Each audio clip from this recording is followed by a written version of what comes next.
croeso i chi gyd yma. Yn ystod y lawnsia, dwi'n meddwl, un o'r pethau cyntaf nes i ofyn i mi oedd be o'n i'n meddwl am y teitl, achos Super Furries, Prins, Seeiso, Miss Siberia a fi ydi o. Ac yn amlwg oedd y teitl yna mewn ffordd yn bwysig i chdi neu oedd wedi ticlo chdi neu o ti'n meddwl bod o'n cyfleu? Wel, dwi'n credu bod y tri, mae'n sôn am y tri yn y llyfr.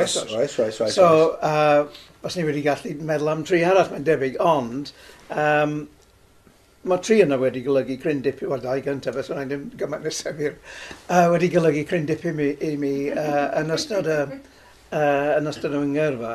A dwi'n credu bod yn deg deud bod y lolfa wedi mi crybwyll y deitl.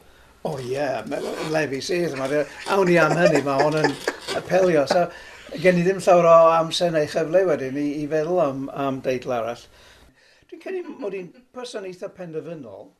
Ac os weledigaeth, mae pobl yn deud o hyd bod gen i weledigaeth, sydd mae'n debyg yn wir, beth bynnag mae'n ei fel. Ond dwi ddim yn licio... O diffeinio nod, dwi'n credu bod ni gyd efo nod mewn bywyd, o dro i dro. Rhan amla mae rhywun yn dod yn erbyn problem, neu wal brics weithiau. Byddai byth yn derbyn hynny fel ateb, falle dyna di os cyfrinach. Dwi eisiau gofyn, ydych chi di galoni weithiau? Wel, dwi'n credu mod i, na.